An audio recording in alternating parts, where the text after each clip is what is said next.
ప్రభువును రక్షకుడునయున్న యేసుక్రీస్తు వారి శుభనామంలో అందరికీ వందనాలు. బాగున్నారా? దేవుని మహాకృపను బట్టి మరొకసారి మీతో ముచ్చటించడానికి బహోన్నతులిచ్చిన అవకాశాన్ని బట్టి ప్రభువును స్తుతిస్తున్నాను. ప్రియులారా, మీరందరూ చేస్తున్న ఫోన్ కాల్స్ని బట్టి మీ అవసరాల కొరకు ప్రభు సన్నిధిలో మన సహోదరులు ప్రార్థిస్తూ ఉన్నారు. భయపడకండి, దేవుడు తగిన సమయంలో మీ అవసరాన్ని తీర్చబోతున్నాడు. మీ కన్నీటిని తొడవబోతున్నాడు. మీ దుఃఖ దినములు సమాప్తమగునుగాక. ఆమెన్. ఈరోజు దేవుని లేఖనంలో పేతురు రాసినటువంటి మొదటి పత్రిక 3వ అధ్యాయం 8వ వచనం. తొదుకు మీరందరూ ఏక మనస్కులై ఒకరి సుఖ దుఃఖముల యందు ఒకరు పాలుపడి సహోదర ప్రేమ గలవారును కరుణాచిత్తులను వినయ మనస్కులై ఉండుడి. ప్రేమ నమ్మకము కలిగిన మా తండ్రి, కరుణ వాత్సల్యత కలిగిన వాడా, ఆకాశ మహాకాశములు పట్టజాలని మహోన్నతుడా స్తోత్రాలు. ఆకాశమును సింహాసనముగా భూమిని పాదపీఠముగా చేసుకుని సమస్త ప్రపంచమును పాలించుచున్న మహారాజా స్తోత్రాలు. చదవబడని లేఖనము నుండి నీ ప్రజలను సంధించి దర్శించమని యేసుక్రీస్తు నామమున అడుగుచున్నాను తండ్రి. ఆమెన్. ప్రియులారా, పేతురు రాస్తూ ఆయన చెప్పిన మాట, మీరు తుదకు ఏక మనస్కులు, ఐక్యత, ఏక మనస్సు కలిగి. చాలాసార్లు ఈ క్రైస్తవ సమాజంలో, సంఘాలలో మనకు కొరవడింది ఏంటి అంటే, ఒకటి ప్రేమ, రెండవది ఐక్యత. నేటి సంఘాలకి సౌకర్యాలు వచ్చాయి, నేటి సంఘాలకి హంగులు వచ్చాయి, నేటి సంఘాలకి చాలా అధునాతనమైనటువంటి హంగులతో మెరుస్తున్నాయి. కానీ ఐక్యత విషయంలో అధ్వానంగా ఉన్నాయి. సంఘాలకి విశ్వాసులకి ఆ పొత్తు కుదరని పరిస్థితులను మనం చూస్తున్నాం. అయితే ఈరోజు ఈ మాటలు ప్రభునందు ప్రియమైన వారులారా, పేతురు గారు మాట్లాడుతూ ఏక మనస్సులు, ఐక్యత అంటే మీతో ఒక మాట చెప్పాలనుకుంటున్నాను. అదేమిటంటే, ఐక్యతగా ఉంటే మనకు దొరికే అద్భుతాలు, మనం ఐక్యత ఏకీభవించటం నేర్చుకుంటే జ్ఞాపకం చేసుకోండి, మన జీవితంలో అవతల వానిలోని లోపాలు వెతికితే మనం ఒంటరిగా మిగిలిపోతాం. అవతల వాళ్ళ బలాలను గుర్తిస్తే గొప్ప బలగంగా మారిపోతాం. ఆలోచించుకోండి, లోపాలను వెతికేవాడు ఏకాకిగా మిగిలిపోతున్నాడు, బలాలను గుర్తించేవాడు బలగంగా మారిపోతున్నాడు. అంటే లోపాలను సరిచేయొద్దని చెప్పడం లేదు, పాపముతో కలిసి పొమ్మని చెప్పడం లేదు. ఈరోజు వ్యక్తుల మధ్య ఐక్యత అనేది చాలా ప్రాముఖ్యమైన విషయం. ఆ ఐక్యత అనేది మన జీవితంలో కొరవడితే మన బ్రతుకు వినాశనం అవుతుంది. ఈ రోజున ఈ మాటలు వింటున్నప్పుడు ఐక్యత చూడండి, ఒక పాత్రలో కొన్ని కోడిగుడ్లు పెట్టి దాని నిండా నీళ్లు పోసాం. ఇప్పుడు అవన్నీ కలిసి ఉన్నాయా, విడివిడిగా ఉన్నాయా అని అడిగితే కలిసి ఉన్నాయి అని చెబుతారు. నిజం కూడా. దారంటా పోతున్న వాడిని కలిసి ఉన్నాయి అన్నట్టుగానే మాట్లాడతాయి. కానీ తీయటం మొదలు పెడితే బయటకు వచ్చిన గుడ్డికి లోపలున్న గుడ్డి సంగతి తెలియదు, లోపలున్న గుడ్డికి బయటకు ఒకటి వెళ్ళిందన్న సంగతి తెలియదు. అంటే అన్నీ ఒకే దాంట్లో ఉన్నాయి, కానీ దేనికదే విడివిడిగా. మనం ఇడ్లీ వేయడానికి మినువులు నానబెడతారు, చూసారా? ఆ మినువులు కూడా మీరు చూడండి, పాత్రలో వేసి నీళ్లు పోస్తే అన్నీ ఒక్కచోటే ఉంటాయి, అన్నీ ఒకేలా ఉంటాయి. కానీ తీయడం మొదలు పెడితే ఒక్కొక్కటి బయటకు వస్తుంది. అంటే కలిసి ఉన్నాయి కానీ పక్కదానితో ఏకీభవించలేదు, కలిసి ఉన్నాయి కానీ పక్కదానితో ఏకీభవించలేదు. ఇప్పుడు ఆ గుడ్లను గనక ఒక మిక్సీలో వేసి దాని స్విచ్ ఆన్ చేస్తే ఏ సొన దేనిదో గుర్తుపట్టలేదు. ఏ సొన దేనిదో గుర్తుపట్టలేదు. అది ఐక్యత. ఇక్కడ మినుములు కూడా వాటిని ఒక గ్రైండర్లో వేసి స్విచ్ వేస్తే ఏది ఏదో తెలియదు. ఐక్యత అంటే అలా ఉండాలి, కానీ నానిన గుడ్లు లగ్గాలి. ఈ రోజున సంఘాలలో, సహవాసాలలో విశ్వాసులు ఒకరితో ఒకరు ఏకీభవించడం లేదు. 4 గోడల మధ్య ఉండి ఏక స్వరంతో పాడగలుగుతున్నామేమో, ఏక శబ్దంతో చప్పట్లు కొడుతున్నామేమో, కానీ ఏక లక్ష్యానికి రాలేకపోతున్నాం. ఏక లక్ష్యానికి రాలేకపోతున్నాం. ఈ మాటని ఒకసారి జ్ఞాపకం చేసుకోవాలి. అపోస్తుల కార్యాలు 4వ అధ్యాయం 32లో అంటాడు, విశ్వసించిన వారందరూ ఏక హృదయము ఏకాత్మయు కలిగిన వారు. అది ఒకే లక్ష్యం, ఒకే గమ్యం, ఒకే గమనం. మన తండ్రి ఒకడు, మన విశ్వాసం ఒక్కటే, మన రక్షకుడు ఒక్కడే, బాప్తిస్మం ఒక్కటే, పరిశుద్ధ గ్రంథం ఒక్కటే, పరలోకం ఒక్కటే, మనందరికీ జీతం ఇచ్చే ఆయన కూడా ఒక్కడే. అన్నీ ఒకటి ఒకటి ఒకటి ఒకటి. కానీ మన జీవితాల్లోనే ఏ విషయాలను కార్యసాధకం చేయలేకపోతున్నాం. చూడండి, ఎఫెసీయులకు రాస్తున్న పత్రికలో 4వ అధ్యాయం 4లో పౌలను రాస్తాడు, శరీరం ఒక్కటే, ఆత్మయు ఒక్కడే, ఆ ప్రకారమే పిలువబడిన పిలుపు విషయమై ఒక్కటే నిరీక్షణుడు పిలువబడితిమి. ప్రభువు ఒక్కడే, విశ్వాసం ఒక్కటే, బాప్తిస్మం ఒక్కటే, అందరికీ తండ్రి అయిన దేవుడును ఒక్కడే. ఇప్పుడు ఆ ఒక్కటిగా స్థానిక సంఘాలు సార్వత్రిక సంఘంగా మారబోతున్నాయి. ఆ ఐక్యత ఎలాంటి అద్భుతాలు చేస్తుంది అని అడిగితే 2-3 విషయాలు మీ దృష్టికి తేవాలనుకుంటున్నాను. చూడండి, అపోస్తుల కార్యాలు 1వ అధ్యాయంలో మీకు జ్ఞాపకం చేస్తాను. 14వ వచనంలో, వీరందరూ వీరితో కూడా కొందరు స్త్రీలను యేసు తల్లి అయిన మరియయు ఆయన సహోదరులను ఏక మనసుతో ఎడతెగక ప్రార్థించి. 2వ అధ్యాయం 2వ వచనం, అప్పుడు వేగముగా వీచు బలమైన గాలి వంటి ఒక శబ్దము ఆకాశము నుండి ఆకస్మికముగా వారు కూర్చుండున్న ఇల్లంతా నిండెను. మరియు అగ్ని జ్వాలల వంటి నాలుకలుగా విభాగింపబడినట్లుగా వారికి కనబడి వారిలో ఒక్కొక్కరి మీద వాలగా అందరూ పరిశుద్ధాత్మతో నింపబడిరి. ఇక్కడ ఏం జరిగిందంటే వారు ఏకీభవించి ఏక మనస్సు కలిగి ప్రార్థించినప్పుడు దేవుని సన్నిధి వారి మధ్యకు వచ్చింది. ఎంత అద్భుతం! దేవుని సన్నిధి వారి మధ్యకు వచ్చింది. మరొక మాట మీకోసం చదువుతాను, చూడండి.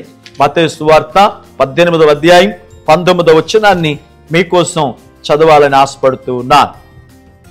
మత్తయి సువార్త 18వ అధ్యాయం 19వ వచనం చూడండి. మీలో ఇద్దరు తాము వేడుకొనిన దేని గూర్చైనను భూమి మీద ఏకీభవించిన ఎడల అది పరలోకమందున్న నా తండ్రి వలన వారికి దొరుకునని మీతో చెప్పుచున్నాను. 2-3 నా నామమున ఎక్కడ కూడి ఉంటారో వారి మధ్య నేనుంటాను. ఈ మాటలు ఒక్కసారి ఆలోచిస్తే పరమందున్న దేవుడే ప్రజలతో మాట్లాడుతున్నాడు. ఎక్కడ ఏకీభవించి కూడి ఉందరో వారి మధ్య నేను ఆహ్వానం లేని అతిథిని.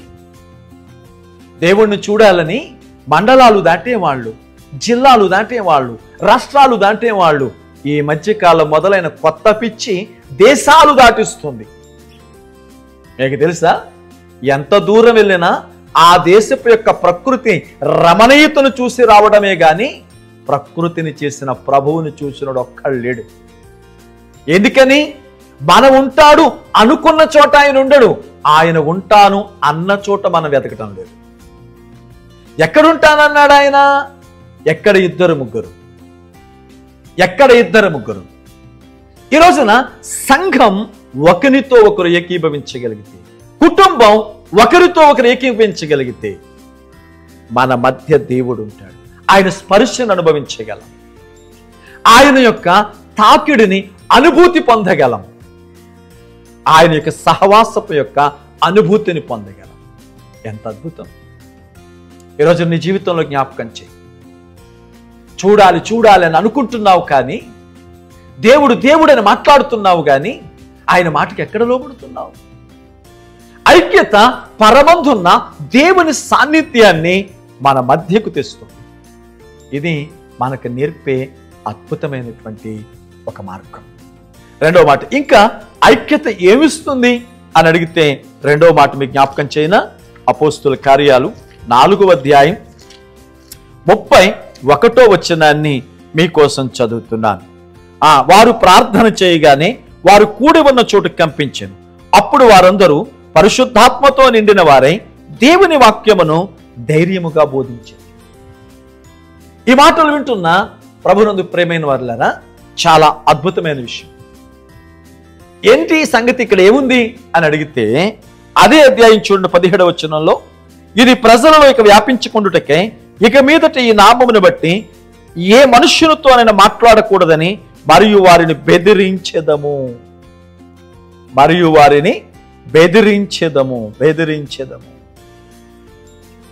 ఈ మాటను మనం చదువుతున్నప్పుడు అపోస్తలులు వాళ్ళు బెదిరించారు, భయపెట్టారు. కానీ ఎప్పుడైతే ఏకీభవించి ప్రార్థించారో దేవుని సాన్నిధ్యం, దేవుని ఆత్మ వారిలోనికి వచ్చింది. ఆ ఐక్యత వారికి ధైర్యమునిచ్చింది, ప్రజలను కదిలించింది. ఈరోజు మన జీవితంలో ఒకసారి ఆలోచన చేద్దాం. మనం ఎప్పుడైతే ఏకీభవించి, ఎప్పుడైతే ప్రభు సన్నిధిలో ఏకీభవిస్తామో అప్పుడు దేవుని ఆత్మ మనల్ని ధైర్యపరుస్తుంది. నీ ఎదుట మనస్సును భయపెట్టగలిగిన శత్రువు నిలబడిన, నీ ఎదుట భయానకరమైన దృశ్యాలు కనిపిస్తున్నా, నీవు ఏకీభవించినటువంటి ఈ ఐక్యత నీ హృదయానికి ధైర్యాన్ని ఇస్తుంది. ఆ ధైర్యం నీ జీవితంలో విజయం ఇస్తుంది. కనుక ఈ రోజున జ్ఞాపకం చేసుకోండి, ఐక్యత ధైర్యాన్ని ఇస్తుంది. ఈ రోజున సమాజంలో చూస్తున్నాం, మీకు తెలుసా, ఒక ఎనాలిసిస్ ప్రకారం ప్రతి 4 నిమిషాలకి ఒక వ్యక్తి ఆత్మహత్య చేసుకుని చనిపోతున్నాడు. కారణం ఏంటి అంటే ఆ భయపడుతున్న సమయంలో ధైర్యం చెప్పే వ్యక్తి లేక, అతని ధైర్యపరచగలిగిన ఒక్క మాట చెప్పేవాడు ఉంటే వాడు మనకంటే తెలివైనడే. కానీ అతను చుట్టూ చేరిన ఆ పరిస్థితులు అతని హృదయంలో భయాన్ని పుట్టించాయి. కానీ అతని చుట్టూ ఉన్న స్నేహితులు అతనిని ధైర్యపరిచుంటే, ఆ సహవాసం, ఆ స్నేహం అతనికి ధైర్యాన్ని ఇస్తే అతడు విజయం వైపు అడుగు వేసేవాడు. కానీ అలాంటి వారక్కడ లేక ఆత్మహత్య వైపు, మరణం వైపు అడుగు వేశాడు. ఈరోజు మాటలు వింటున్న ప్రభునందు ప్రేమైన వారులారా, మనం ఏకీభవించినప్పుడు ధైర్యంగా ముందుకు వెళ్ళగలం. ధైర్యాన్ని ఇస్తుంది. కనుక ఈ మాటని జ్ఞాపకం చేసుకున్నట్లయితే దేవుని వాక్యం చాలా శ్రేష్టమైనది. ఆ తరువాత మరొక మాట కూడా మీకు చెప్పమంటారా? చూడండి, అపోస్తుల కార్యాలు 4వ అధ్యాయం 32.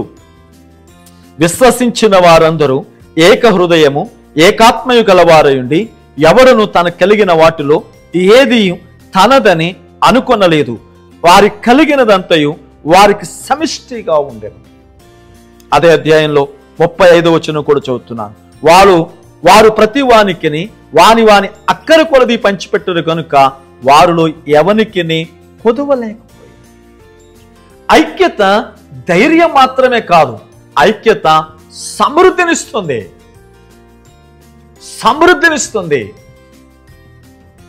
అంటే అక్కడున్నది ఎంతని కాదు, అందరికీ సరిపోగా మిగిలిపోయాను. యేసుక్రీస్తు వారు 5 రొట్టెలు 2 చేపలు పట్టుకొని కృతజ్ఞతాస్తుతులు చెల్లించి విరిచి వడ్డించమన్నప్పుడు 5 రొట్టెలు 2 చేపలు, ఒక చిన్న పిల్లవాని భోజనం, ఒక బాలుని భోజనం 5,000 మంది తినగా 5,000 మంది పురుషులు. ఒక ఆయన ఇలా అన్నాడు, 5,000 మంది పురుషులు, ఇక వారి భార్యలు పిల్లలు ఒక 20,000 మంది ఉంటారుగా. ఇంతమంది తినగా 12 గంపలు మిగిలిన. ఎంత సమృద్ధి!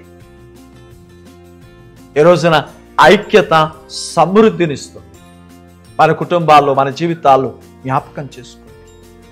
ఈ రోజున కుటుంబాలు సంపాదన లేక రోడ్డున పడ్డం లేదు. ఈ రోజున మనుషులు ఆ సంపాదన లేక రోడ్డున పడ్డం లేదు.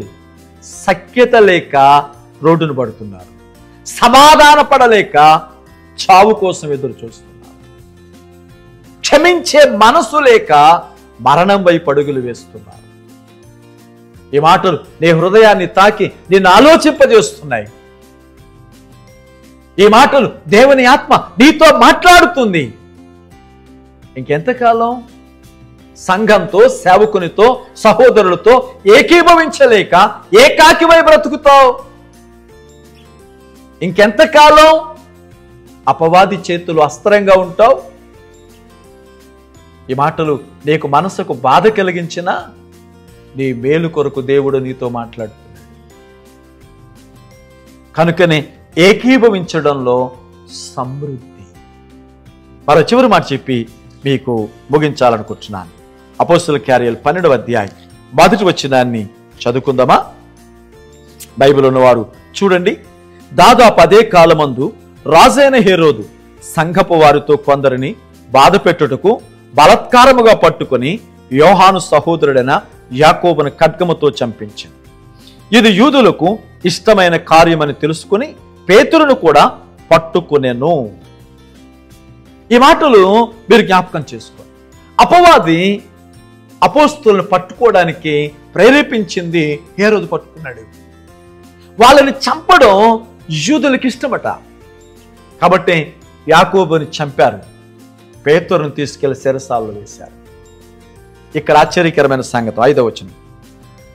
పేతురు చెరసాలలో ఉంచబడను, సంఘమైతే అతని కొరకు అత్యాసక్తితో ప్రార్థించెను.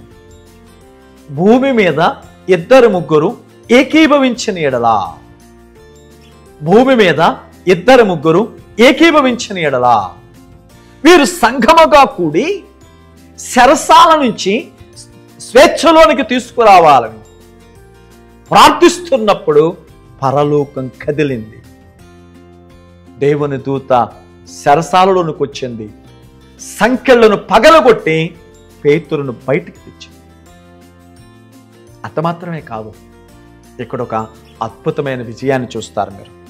చూడండి 12వ అధ్యాయం 23వ వచనం.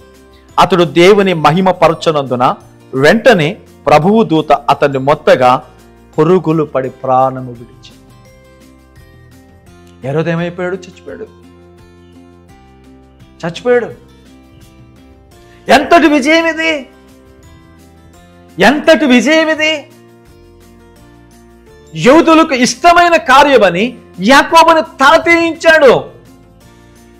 ఇదిగో పులియన రొట్టెల పండగ అయిన తరువాత పేతురుని చంపాలని పథకాలు రచించాడు. ఒకరోజు నిలబడి మాట్లాడేట. ప్రజల చేత చప్పట్లు కొట్టించుకున్నాడు గాని చావు పల్లకి ఎక్కాడు. ఐక్యత విజయాన్ని ఇచ్చింది. చూడండి, ఈరోజు నీ మాటలు వింటున్న ప్రభునందు ప్రియమైన వారులారా, పేతురన్న మాట్లాడుతూ తుదకు మీరందరూ ఏక మనసు. ఈ చివరి దినాలలో అపవాది చెలరేగుతున్నటువంటి ఈ చివరి దినాలలో దేవుని పిల్లలమైన మనం ఒకరితో ఒకరు ఏకీభవించవలసిన అవసరం ఉంది. సేవకులారా, సహోదరులారా, ఒకరితో ఒకరు ఏకమైతే మన దేవుడు చేసే కార్యాలు చూడండి. ఆయన సాన్నిధ్యం మన మధ్యకు దిగి వస్తుంది. మనకి ధైర్యాన్ని ఇస్తుంది, మనకి సమృద్ధినిస్తుంది, మన పోరాటానికి విజయం ఇస్తుంది. ఈ రోజున ఈ మాటలు వింటున్న వారులారా, మన ప్రభు అయిన యేసుక్రీస్తు వారు కూడా ఈ ఐక్యతలోనే ఆయన మాట్లాడుతూ యోహాను శుభవార్త 17వ అధ్యాయం ఆ చివరి ప్రార్థన, తండ్రి నీవు నేను ఏకమయ్యున్నలాగున. ఇదిగో వీరు మాత్రమే కాదు, వీరు వలన వినిన వాక్యం వినిన వారందరూ ఏకమై ఉండవలెనని అందరి కొరకు ప్రార్థిస్తున్నారు. మరి ఈ రోజున మనం ఏకమవ్వడం ప్రభు యొక్క కోరికను నెరవేర్చడమే. సంఘాలకు అతీతంగా, భాషలకు అతీతంగా, ప్రాంతాలకు అతీతంగా ఒకరితో ఒకరు ఏకమవుదాం. ప్రభు యొక్క కోరికను తీర్చి ఈ లోకంలో సంఘటితమైన దేవుని కార్యాలు చూద్దాం. ప్రార్థన చేసుకుందామా? ప్రేమ నమ్మకం కలిగిన మా తండ్రి, కరుణా వాత్సల్యత కలిగిన కృపోన్నతుడాన్ని కొందనాలు. ఈ యొక్క సమయంలో పలకబడిన ప్రతి మాట నీ బిడ్డలకు క్షేమం కలుగునట్లు కృప చూపించమని నాయన, ఆలకించుచున్న ప్రతి బిడ్డ ఆలోచించి నీ వైపు తిరగడానికి సహాయం చేయమని యేసుక్రీస్తు నామమున అడుగుచున్నాను తండ్రి.